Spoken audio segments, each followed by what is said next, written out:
않습니까? 그런 노력들을 경주하지 않고 비정상적이라 간주하고 대화의 행위자, 파트너로 존중하지 않는 것은 국민들을 무시하는 것 이상도 이하도 아닙니다. 그러니까요. 그러니까 저는 대통령이 태도를 바꿔라, 국정 운영의 기조를 바꾸라라고 했을 때 저 진보당의 강성희 의원의 입틀막해서 쫓겨났잖아요. 네. 저는 굉장히 상징적인 장면이라고 생각하는데 국민들이 무슨 얘기를 하든 듣지 않겠다라는 선언이었던 것이고 그 기조에 변화가 없다는 게 가장 심각한 겁니다. 그러니까 누가 무슨 얘기를 하면 그거를 좀 듣고 아이 가만히 있어봐. 아, 내가 뭘 잘못한 것 같네. 이런 성찰적 자세를 갖고 변화해야 돼. 그래야 사람 아닙니까? 근데 지금은 화를 계속 내고 내가 뭘 잘못해서 당신들이 홍보를 잘못해서 그런 거고 공무원들이 잘못하는 거고 이런 방식으로 나는 옳고 너희는 다 틀리다. 그리고 기분 나쁘면 불참 이렇게 해버리니까 전국이 계속 꼬이는 상황이 되는 거고 해결할 방법은 없고 이런 상황인 것 같습니다. 그 와중에 한동훈 대표가 저는 제일 많이 안타까워요. 한동훈 대표의 지금 처지가 어떤 겁니까? 엉거주춤이죠. 엉거주춤입니까? 네, 국민일보 칼럼에서 이런 표현이 있더라고요. 네. 알리바이 정치하고 있다. 난 이거 했어라고 이야기만 하고 실제적으로는 무언가를 바꾸거나 이렇게 역할하지 못하고 있다라고 하는 것인데요. 여당 출입 기자의 칼럼이었었는데 그러니까 알리바이만 쌓고 있는 게 아니냐라고 하는 것은 사실 여당 집권 여당의 대표로서는 굉장히 좀 부족한 지점이라고 보이고요. 어떤 면에서는 지금 가장 윤석열 대통령과 각세워서 소위 말하는 별의 순간을 만들 수 있는 게 한동훈 대표이기도 맞습니다. 합니다. 이제 의료 대란 이슈도 사실 꺼내 들었다가 지금 또 그냥 조용히 응급실 갔다고 끝나버린 상황이기도 네. 하고요. 최상병 특검법 같은 경우에도 한다라고 해서 많은 사람들의 관심을 이렇게 받았었는데 지금 또 뭐 이렇게 애매한 상황이고 이런 것들은 굉장히 한동훈이라고 하는 정치인의 길에서 앞으로 소위 말하는 황교안의 길이나 안철수의 길로 갈 수도 있는 게 아니냐라고 하는 지적들이 나오고 있습니다. 사실상 폴더각이에요. 전 개인적으로 한동훈 대표가 좀 더 네. 자신감을 가지고 해도 된다고 보이죠. 이 국면에서는 예를 들면은 의대 정원 그 유예안을 제안했지 않습니까? 2026학년도 이 문제에 대해서 그 한국 백혈병 환우회 등 9개 단체가 소속된 네. 한국 환자단체 연합회가 의대 정원 규모를 조정해야 된다. 2026학년도 이렇게 네. 주장을 하고 나섰습니다. 이게 의미가 있는 것이 병의원 직역에 있는 의사 직역만 이런 주장을 하는 게 아니고 환자 단체도 이 해법에 대한 모색에 힘을 실어준 거예요. 그러면 한동훈 대표 같은 경우는 이 문제를 좀 더 결기 있게 치고 나가도 되는 겁니다. 국회도 자기 편 아닙니까? 기본적으로. 그렇죠. 이런 중요한 호순간이 어디 있습니까? 이재명 대표 손 잡아준 거 아닙니까? 그런 상황이 되다가 최혜병 네. 특검법도 마찬가지예요. 예. 그러니까 어떤 맥락에서 민주당이 먼저 이렇게 제3자 특검법안을 내놨는지 모르겠는데 한동훈의 룸은 분명히 열어놨습니다. 어떤 거냐? 일단은 제보 공작 의혹에 대해서는 법안에 담지 않았죠. 그리고 그 분명히 야당의 비토권을 명시해놨습니다. 그런 부분들이랑 협상의 여지가 없겠습니까?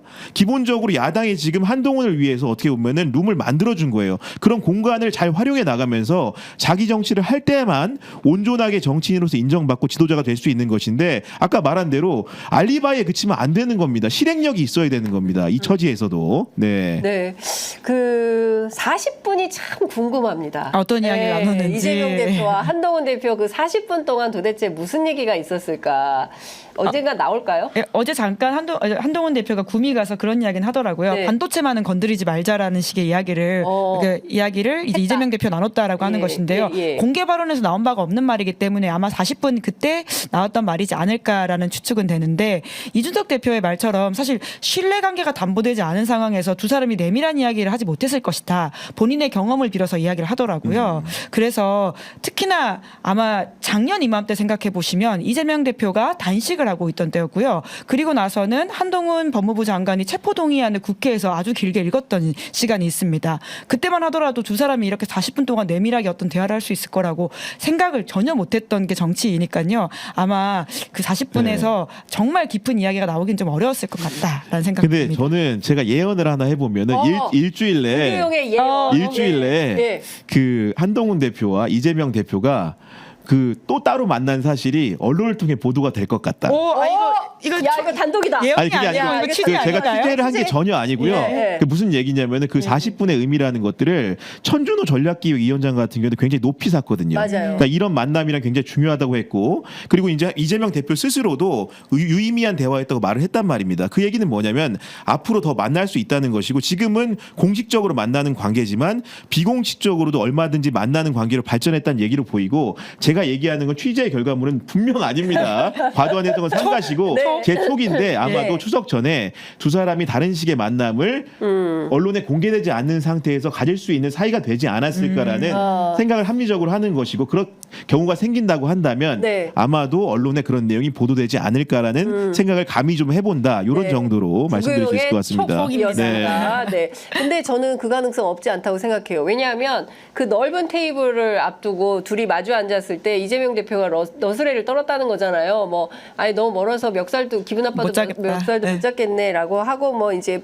그 회담이 끝나고 40분간 이제 합의서 쓰는 작성하러 동안? 실무진들이 네. 나가는 동안 둘이 무슨 얘기를 했는지 모르지만 문 열고 들어왔더니 두 분이 웃고 있더라.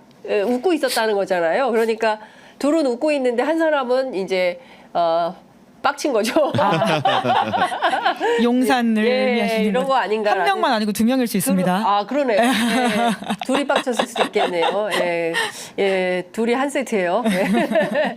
자, 한동훈 대표가 어제 말씀 주신 대로 경북 구미를 찾아가서 박정희 전 대통령의 생가를 방문을 했습니다. 왜 갔을까요? 여론조사 지지율과 무관치 않다라는 분석과 해석이 나오는데요. 리얼미터 조사에서 지지율이 좀 빠졌습니까? 네, 보통 이제까지 나왔던 이야기가 대통령과 그 당 지지율이 디커플링 되어 있어서 네. 그러니까 상대적으로 국민의힘 지지율은 좀 민주당과 앞서거니 뒤서거니 하는데 윤 대통령 지지율은 굉장히 낮다 이런 이야기들을 심지어 민주당에서도 나왔던 바가 있거든요. 이거 네네. 왜 이러냐라는 예. 식의 이야기였는데요. 그런데 이제 좀 커플링 되기 시작했습니다. 대통령 지지율이 떨어지고 국민의힘 지지율도 떨어지는 모양새이다 보니까 지금 한동훈 대표 입장에서는 당 지지율뿐만 아니라 본인의 정치적 미래를 위해서도 보수 코어의 이야기를 들을 필요 있다라고 하는 부분이 중요해 보이는데요. 그리고 이철우 경북도지사 같은 경우에는 이제 전당대회 기간에는 못 만났었는데 이번에 좀 만났다라고 하는 것도 상징적이긴 합니다. 다만 하나의 좀 실수를 했는데 한동훈 대표가 이 반도체의 시작이 구미 아니냐 이런 식으로 구미를 좀 띄워주는 듯한 네. 발언을 했거든요. 근데 같이 동행했던 고동진 의원이 기흥이다라고 바로 잡아줬다고 봅니다. 네, 약간 모양새가 구겨지긴 했다. 네. 근데 이게 기본적으로 한동훈 대표 입장에서 전략적으로 이렇게 TK행을 선택한 것이 지금 순간에서 유효하고 굉장히 의미가 있는가라는 해석은 또 양분되는 것 같습니다.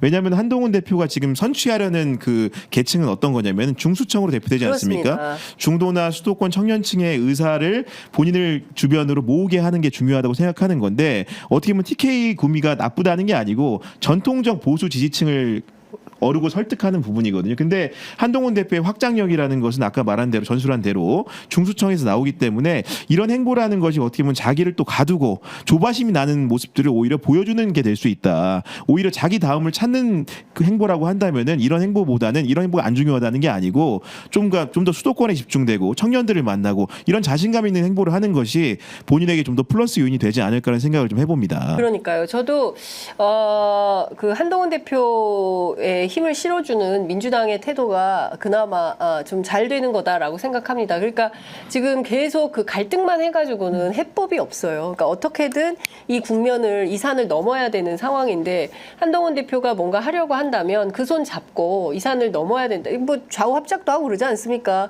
극단적 세력을 몰아내기 위해서는 그런 노력도 필요하기 때문에 이걸 뭐 하면 안 된다, 비판이다 이게 아니라 지금 이 위기에서 지금 너무 극단적이니까 대통령이 지금 뭐 사람이 죽어나가는데 관심이 있는 건지 없는지도 모르겠습니다. 이 정도 상황이 되면 배추 점검할 게 아니라 정말 병원 점검을 해야 되는 네. 거예요. 물론 배추도 중요합니다. 뭐 대통령이 개인적으로 김치찌개 사랑하셔서 그런 건지는 모르겠지만 김치도 중요하죠. 그렇지만 배추는 사람은 살려야죠. 네, 지금은 사람을 살려야 되는 시기다. 그리고 맨날 저출생 하면서 아이 낳기가 얼마나 힘든데 나눠온 아이들도 제대로 키우지도 못하면서 돌보지도 못하면서 무슨 저출생하고 애를 낳으라고 합니까? 이게 말이 됩니까? 저는 정책이 이게 잘못돼 있다라는 생각을 정말 많이 합니다. 제가 아이 둘 낳아서 이렇게 사회생활 하면서 키워보니까 정말 눈물 없이는 불가능합니다.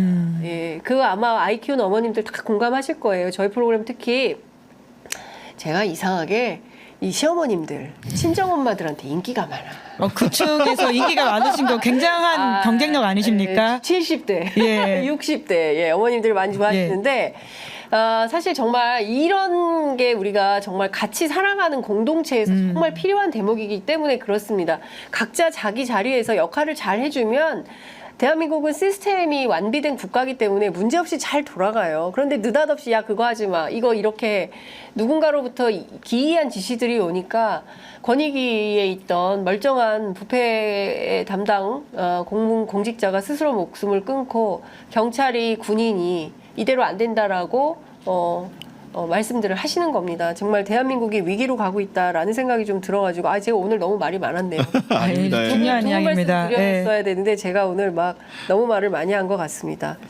전 세계 해외 구독자를 만나시니까요. 해외 구독자들이 장윤 선배가 말을 많이 하길 원하고 있습니다 지금. 예. 같이 이야기를 나누는 시간으로 그러니까요. 말씀 많이 하셔야죠. 네. 예. 아니 오늘 댓글창 너무 감사한데요. 이정미님께서 장윤성 기자님의 점심 먹고 커피 한 잔도 마시고 가을날 산책도 좀 하고 도서관에서 책도 좀 빌려다 보고 뭐 이렇게 살려고 우리가 그동안 이렇게 한 거 아닙니까? 라는 말에 왜 이렇게 서럽고 가슴이 아플까요? 하셨는데요. 저도 공감합니다. 예.